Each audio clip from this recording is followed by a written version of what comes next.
mi piange un pochino il cuore, mi piange un pochino il cuore. Perché ti piange il cuore? Perché Yamaha, bello quanto ti pare, ma non ci sono i V-meter.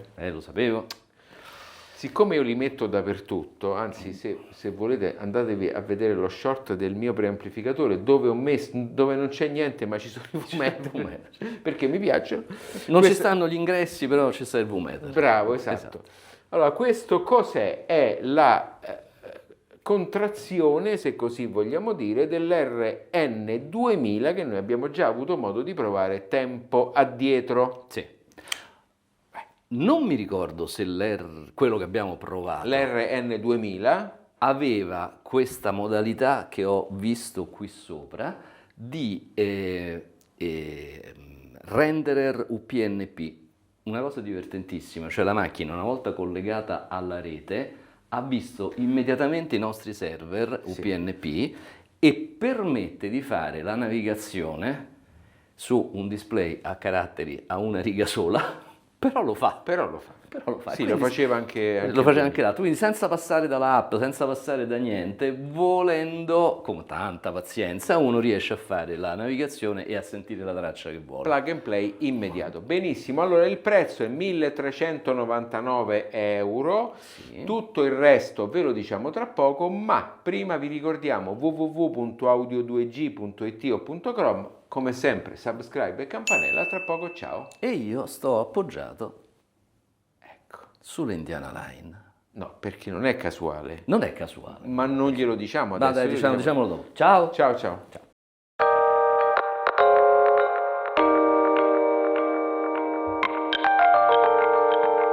Allora Giulio, siamo rimasti che ti sei silenziato riferendoti alle Utah o Utah 8. Perché? Perché abbiamo voluto tenere le Utah 8 proprio per abbinarle a questo Yamaha, perché ci sembrava che l'accoppiamento potesse essere foriero di buoni risultati. Anche perché alcuni di voi follower ci chiedono anche alcune volte qual è il miglior abbinamento che possiamo fare. Questo ci è sembrato un abbinamento interessante perché l'amplificatore è sufficientemente potente, diciamo subito la potenza che è 100 watt su 8 ohm e poi un discreto moltiplicatore su 4 e 2 ohm. E queste casse sono delle casse molto generose ad efficienza alta e quindi hanno dato il giusto drive e il giusto brio a questo RN1000 che senza dubbio è potente ma non è certo il 2000 o addirittura il 3002 e quindi magari collegato con delle casse a efficienza un po' più alta riesce ad esprimere meglio le sue doti. Ti piace questo? Mi piace, però voglio anche dire con una precisazione che secondo me è necessaria, che quando voi ci chiedete ma come va A assieme a B, ci state chiedendo una cosa che, ad essere onesti, o l'abbiamo ascoltata e è un caso, per quanti apparecchi noi proviamo, ma insomma è difficile che proviamo tutte le permutazioni possibili e immaginabili, perché dal punto di vista della previsione del risultato basandosi solo sulle specifiche tecniche, per esperienza abbiamo preso un sacco di cantonate, quindi cose che sulla carta sembravano essere perfette, poi all'ascolto, insomma, non è che proprio fossero da strapparsi i capelli. In questo caso qua devo dire che invece le cose sono andate bene e lo Yamaha ha messo in condizione questi diffusori, di cui abbiamo già ampiamente parlato, di esprimersi in maniera consona. Allora, cominciamo con l'IPAO. IPAO che state vedendo in overlay, è un sistema, ma oramai l'abbiamo visto tante volte, fondamentalmente è un DSP che serve a far sì che l'amplificatore sviluppi un profilo acustico dell'ambiente di ascolto mediante una misurazione effettuata con un piccolo microfono che viene fornito in dotazione, in modo tale da conoscere in qualche maniera le caratteristiche acustiche dell'ambiente, essenzialmente riflessioni e modi di risonanza, e così da adeguare la sua emissione e migliorare per quanto è possibile la interazione fra il diffusore, la catena, quindi amplificatore diffusore e l'ambiente. Quello che fa IPAO di interessante è di fare anche il taglio col sub, perché qualora c'è il subwoofer, IPAO si accorge ovviamente della presenza del subwoofer che viene dichiarata e fa una misura completa dove destina automaticamente certe frequenze esclusivamente al sub e tutte le altre invece le destina ai diffusori. Quindi questo ha il doppio vantaggio, perché ha sia il vantaggio di un taglio deciso dal DSP e l'altro vantaggio è quello di sfruttare al meglio le sezioni finali di questo amplificatore che non vengono inutilmente affaticate da basse frequenze che invece sono amplificate e diffuse dal sub. Giusto? Altra interessante caratteristica, secondo me, è diciamo la piattaforma di streaming integrata. Sì. L'amplificatore, come potete vedere, è dotato della solita antennina splendida che ti piace tanto per il wifi, Bluetooth e per il Bluetooth, esatto, e che noi non abbiamo utilizzato, tanto per cambiare, ma abbiamo utilizzato la connessione Ethernet di rete cablata. Esatto. Con un po' di fatica, diciamo, un po' di fantasia più che altro, e ci siamo installati la app Musiccast, che è un'app che abbiamo apprezzato per la semplicità del funzionamento, un'interfaccia molto pulita, non fa cose particolarmente stravaganti, però dà accesso a una sterminata quantità di piattaforme che state vedendo in overlay, esatto. Tra cui Spotify, come si chiama? Spotify Premium, Cast, non so. Spotify Connect, Tidal Connect, Qobuz Connect, insomma, ce le ha tutte. Ce ne ha proprio tante. Ma c'è anche qualcosa di particolare, perché ha internamente un sintonizzatore DAB. Digital Audio Broadcast. Sì. Che è una cosa interessante perché oltre alle internet radio con questo prodotto c'è la possibilità di ricevere i segnali radio digitali attraverso un'antenna che viene fornita a corredo. Quindi è un tuner. Sì, si può chiamare... È un tuner del terzo millennio, ma insomma esatto, è un si può chiamare a tutti gli effetti sintoamplificatore, perché questa definizione sintoamplificatore normalmente viene data oramai solo ai prodotti audio-video. Sì. Invece questo è un sintoamplificatore stereo, left e right, che ha però l'ingresso HDMI e ARC, quindi la massima espressione dell'ingresso della compatibilità HDMI, ma non di meno ha fono, AUX, CD, ha un po' tutta. Insomma, la solita pletora di ingressi. Esatto. Ci sono sul frontale, privo, ahimè, degli splendidi V-meter, però ci sono questi soliti interruttorini proprio in puro stile Yamaha, molto molto graziosi per bass, treble e balance, che faranno la felicità dei tanti follower che amano questo tipo di regolazioni e che si possono escludere facendo la felicità del sottoscritto e anche la mia. Poi c'è un select ed è un selettore multifunzione e il volume. Dal punto di vista dell'interfaccia è veramente molto semplice. C'è anche una apprezzabile uscita cuffia. Esattamente. 6,3 mm. 6,3, esatto. Sì, 6,3. Ingresso per il microfono. Queste sono le spie Wi-Fi e Bluetooth e questa serve fondamentalmente a navigare all'interno dei menu del network. Assolutamente. E serve anche a fare la navigazione, lo accennavo prima con un filo di ironia, attraverso la improbabile, fa quasi tenerezza, interfaccia del browser di rete, perché, ripeto, qui sono stati mostrati i nostri due minim server e volendo, con molta pazienza, navigando, si arriva a raggiungere la traccia che uno vuole suonare. Certo è che poi ci si chiede immediatamente, ma avendo a disposizione l'app, perché mai dovrei imbarcarmi in una cosa così complicata? Ma comunque, vabbè, poco c'è. Esteticamente è bello. È il classico Yamaha, bellissimo, lettering Yamaha, molto elegante, sì, molto distintivo. Diciamo che rispetto a quell'altro che avevamo provato un po' di tempo fa, traspare una maggiore economia. Sì, una maggiore economia. Adesso insomma, costa di meno. Il telaio, l'involucro, insomma, è tutto un po' più economico, però stiamo parlando di un apparecchio che costa 1.399 euro di listino, poi lo street è un po' più basso, quindi è un apparecchio che per fare tutto quello che fa con la potenza che ha, insomma, io non credo che gli si possa richiedere di più. Bravo Giulio, telecomando, grande e grosso con un sacco di bottoni. Però è inevitabile perché questo apparecchio fa un sacco di cose. Ovviamente. Una cosa mi è piaciuta moltissimo, quanto l'app è responsive. Vero. Perché le app oramai ce l'hanno tutti, alcuni quando premi il tasto più o meno del volume, per fare l'esempio più banale, ci mettono un attimo.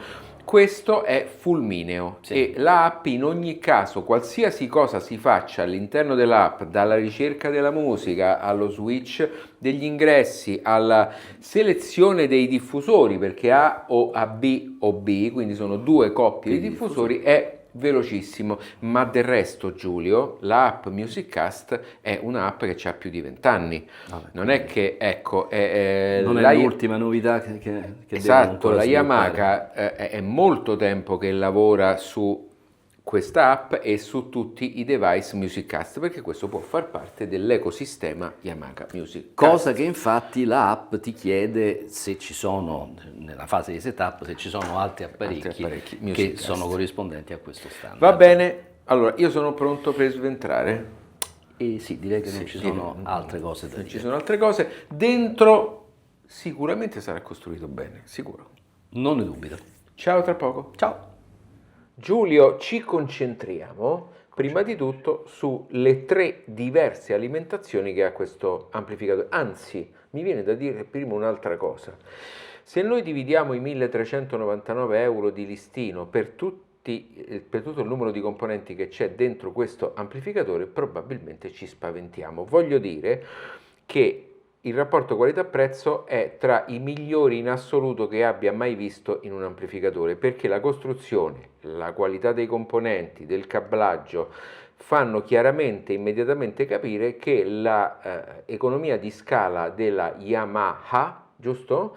Della Yamaha è un'economia di scala che pochissimi costruttori si possono permettere. Vai!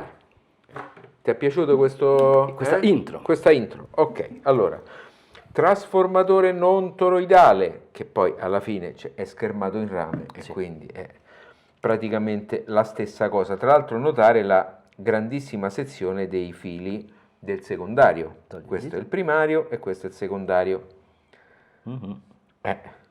Che escono da qui, fuoriescono e vanno a finire qui dentro, dove si può vedere solamente il ponte raddrizzatore, vedete? Con questo sensore di temperatura, e là in fondo c'è uno dei 2 condensatori di filtro che è enorme, dove c'è quella striscia gialla. Bravo, e anche quella colla bianca al silicone in fondo. Questa è la scheda di ingresso della 230 volt, eccoli qua, questo è l'ingresso. Qui c'è un primo alimentatore che fa lo stand-by, che è questo. Questo alimentatore per le sezioni finali che abbiamo appena visto, eccolo qui, c'è l'alimentatore che serve per i circuiti di preamplificazione che sono alimentati a più o meno 12 volt. Infatti qui su questo pettine possiamo vedere meno 12, ground più 12. Altra cosa molto interessante per soli 1.399 euro di listino sono le 2 sezioni finali con 2 e 2 semiconduttori, quindi in tutto 4 semiconduttori, cosa che abbastanza raramente si trova in questa fascia di prezzo con questo tipo di dotazione. Alette di raffreddamento giustamente dimensionate, ma andiamo a vedere il telaio, perché questo telaio è un telaio in versione semplificata, se vogliamo, di quello sviluppato dalla Yamaha, che abbiamo visto nel pre e finale, abbiamo visto nell'integrato più grosso, e che serve per isolare le vibrazioni esterne rispetto a quelle della sezione finale. Allora questo è il DAC, Giulio. I famosi condensatori celesti sono un po' ovunque e come sapete ne sono perdutamente innamorato. Il processore DSP, questo fa l'HDMI, è il 2.1 dell'HDMI appunto. Vedete il cablaggio della massa fatto con vite di rame e questo grosso cavo che poi finisce, non lo vediamo, finisce sotto nella stella di massa che però purtroppo bisognerebbe smontare troppo per vedere, ok? Vogliamo girare o vogliamo far... Sì, giriamo perché così facciamo vedere il pannello frontale dietro, quindi tutte le schede logiche, perché tutta la logica dell'amplificatore è contenuta in queste schede qua. Che stiamo inquadrando adesso. Esatto. Il volume è un decoder, anche se ha la tattilità on a spoon, quindi non è il classico encoder. Esattamente. Esatto. Interruttore di alimentazione, amplificatore per cuffia e qui c'è la scheda della logica di controllo. Ok.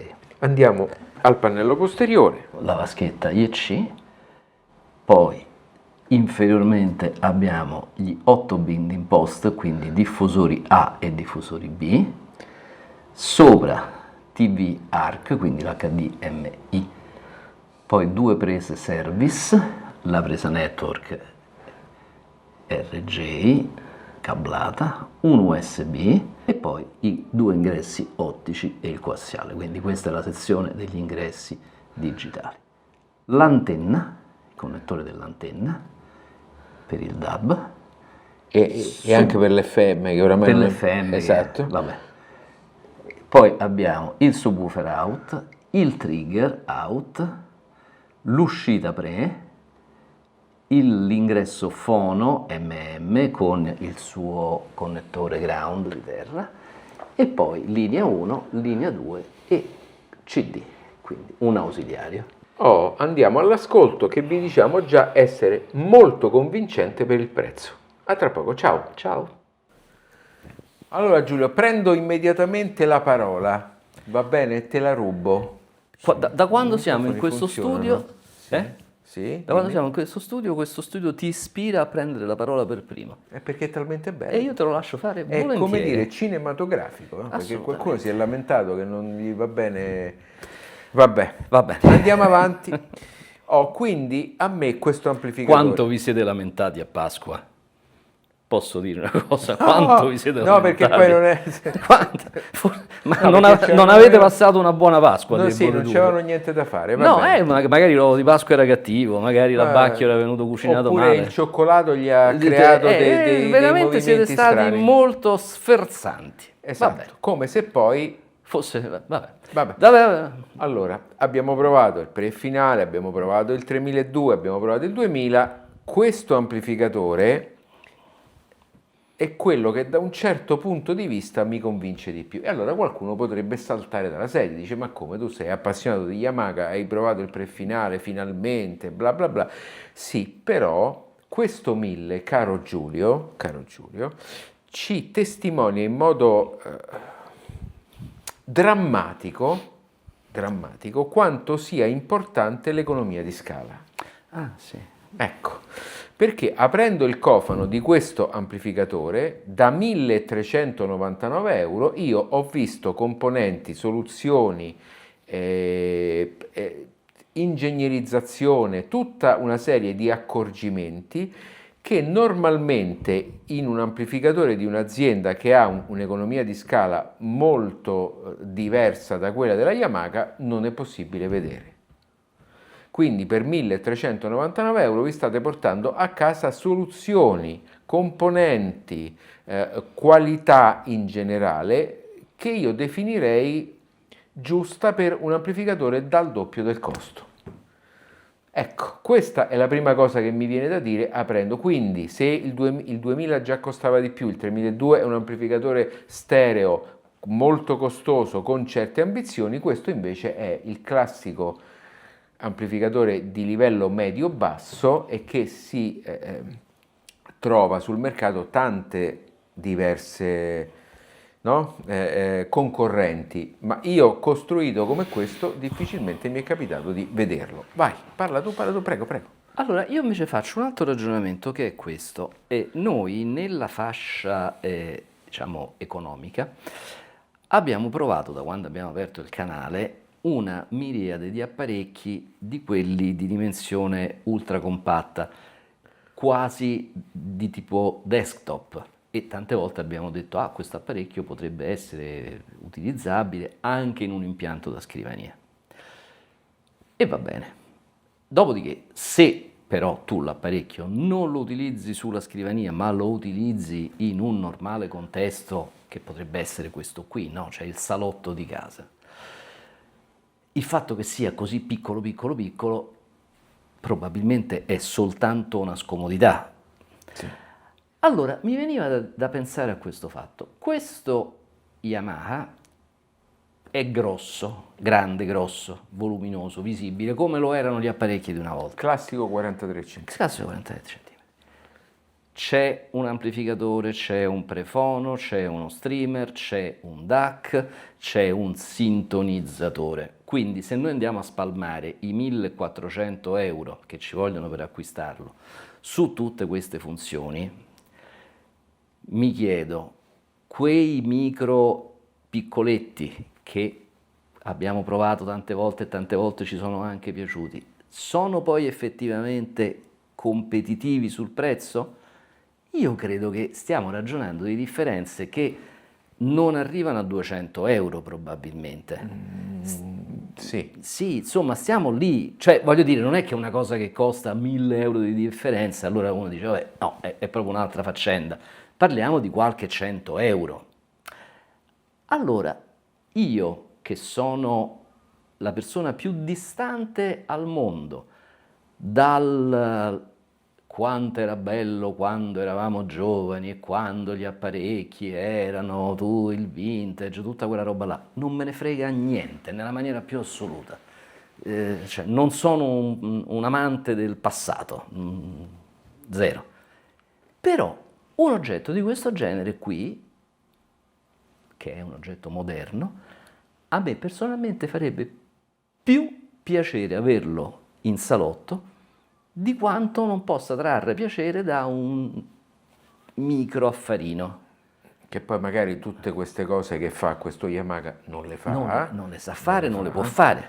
Allora, l'SMSL AO300 Pro, lo devo sempre riprendere. Mi inchino dinanzi alla tua memoria. Ecco. Allora, quello è grande come un pacchetto di sigarette, più o meno 2 pacchetti di sigarette, però costa pure 269 euro, no? Allora dici, vabbè, ok, parliamo proprio di una cosa molto differente. Sì. Entrambi riproducono la musica, quello ha molte meno possibilità in termini di ingressi.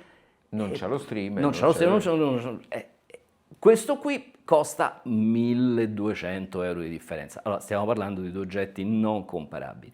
Però quando abbiamo il compattino che arriva a 700-800 euro e poi ci metto quello e poi ci metto quell'altro, arriviamo a delle cifre che sono tutto sommato quasi comparabili. Ecco, parlo per me, Giulio, non dico che sia un assioma, io non dico mai verità assolute lungi da me, a me gratifica di più un oggetto con una sua presenza come questo Yamaha. Detto poi che ascoltandolo ci siamo divertiti. Sì, cioè tra l'altro è un amplificatore che suona bene, che pilota. Certo, poi noi l'abbiamo usato molto di più con lo Utah 8 piuttosto che con altri diffusori che anche se hanno un woofer molto grande e hanno altrettanto grande efficienza, sono relativamente facili da pilotare, però sinceramente abbiamo ascoltato bene, non abbiamo avuto nessun problema. Non ha nessun problema il software, perché come abbiamo detto in descrizione il Musiccast c'è da 20 anni, quindi neanche da si vede perché l'apparecchio funziona perfettamente, non ha alcun problema, software update si fa da sola, quasi non ti chiede neanche il permesso, è estremamente responsive, quindi non si potrebbe volere di più. È il classico apparecchio all in one, fra virgolette, moderno, che io mi sento sinceramente di consigliare a buona parte di chi si vuole mettere in casa qualcosa alla quale collegare tutto lo scibile possibile e immaginabile con delle prestazioni molto molto buone. Poi è ovvio che non può andare come un amplificatore da 3.000 euro o come un amplificatore da 5.000 euro, perché sennò non ci sarebbero le differenze e io e Giulio staremmo qua a scaldare la sedia e basta. Anche rimanendo in casa Yamaha, perché poi obiettivamente suona peggio rispetto a quegli altri al 3.200 che costa 5.000 euro. Allora è vero che confermo la differenza in termini puramente sonici grossa, io l'ho percepita tra questi due e quello da 5.200. Quello allora lì ed è c'è giusto veramente che sia il così. salto, no? Tra il 1.000 e il 2.000 c'è una certa differenza, è fondamentalmente estetica, di potenza, qualche cosina in più, però se volete comprare un prodotto con un imbattibile rapporto qualità-prezzo, senza dubbio questa è la scelta giusta, senza alcun dubbio. E tra l'altro è uno di quei classici prodotti che aiuta un po' tutti a far entrare tante persone nuove anche all'interno del nostro mondo per poi magari crescere, no? Sperando. Sì, sperando. Poi è semplice, attivi il Bluetooth, si accende e parte senza problemi, il volume, insomma, ha tutta quella serie di cose che ti permettono di rendere estremamente semplice la fruizione, perché poi io mi sono accorto, Giulio, che buona parte dei non audiofili impallinati come siamo io e te ha bisogno di semplicità. Ha bisogno di una cosa che funziona bene, affidabile, anche perché non dimentichiamo, voi lo sapete che io sono amante di Yamaha, ma non dimentichiamo che è un'azienda talmente enorme che vi state comprando anche qualcosa che nella malaugurata ipotesi dovesse succedere un guasto è sicuramente riparabile, sicuramente c'è un centro di assistenza ovunque e soprattutto poi mantiene il valore, perché ti stai vendendo uno Yamaha, non ti stai vendendo un qualsiasi nome. Un qualsiasi nome. Bene. Quindi ci è piaciuto, ecco come suona, suona bene, suona ottimi medio-alti, dei medi convincenti, riusciva a domare bene anche dei woofer grossi come quelli delle Utah. Se volete sapere se farci una festa o meno, sì, tranquillamente. Questo sì. Tranquillamente, come anche sentire un film a livello stratosferico vi consigliamo magari l'abbinamento a un sub, perché così il sub serve a scaricare un po' l'amplificatore interno e quindi a farvi godere ancora di più la musica, giusto? Ultima parola sul softwareino, quello della correzione acustica ambientale. Ne avevo parlato bene la volta precedente con l'altro modello, non posso che confermare il giudizio positivo, cioè a fronte di un'operazione che dura veramente in questo caso credo non più di 5 minuti da quando uno scarta il microfono dalla confezione e parte e a quando lo rimette nella scatola, le differenze ci sono. Probabilmente non è la migliore correzione acustica ambientale del mondo, però va anche detto che con diffusori così importanti come le Utah 8, che hanno una certa generosità in gamma bassa, anche aumentata dal fatto che l'ambiente è piccolino, l'intervento che IPAO è riuscito a fare ha bilanciato in maniera corretta il tutto e quindi non posso altro che dire che l'ascolto con e senza è molto migliore con. Tra l'altro vi permette anche poi di fare la regolazione del sub automatica con il filtro e quindi è ancora più comodo e porta un po' un impianto di questo tipo con magari delle casse impegnative a casa di chiunque, perché poi magari la cassa di destra è messa di spigolo, la cassa di sinistra su una delle due pareti non c'è la parete, quindi è un po' più aperta, per cui c'è un certo sbilanciamento. Questi sistemi così evoluti servono proprio a ottimizzare allorquando l'ambiente o il posizionamento dei diffusori non è ottimale. Allora, www.audio2g.it o .com, subscribe, campella, ma Instagram, noi ci stiamo lavorando tanto, quindi per cortesia su Instagram cercate di mettere like e di seguirci anche su Instagram. Ciao, ciao. Ciao.